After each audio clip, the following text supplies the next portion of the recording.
The employee map lets you track your team in real time and see their upcoming jobs, all in one place. Simply head to the Maps button in the navigation bar to get started.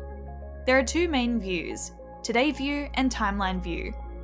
The Today View shows a list of all employees and their last known location.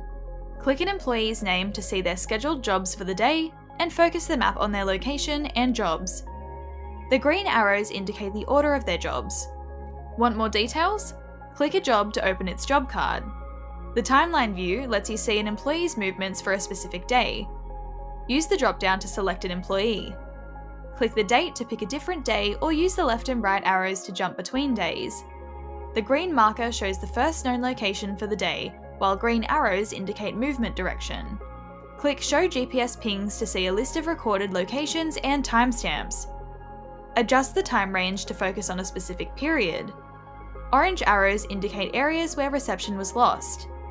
You can use the legend in the bottom right of the map to easily interpret movement and locations. Missing employees on the map? They've likely disabled tracking in the Fergus Go app. Check our guide on enabling GPS tracking. Can't see all jobs? The Today View only shows jobs scheduled for today. Use Timeline View to see past or future jobs. And that's it! Now you're ready to make the most of the employee map.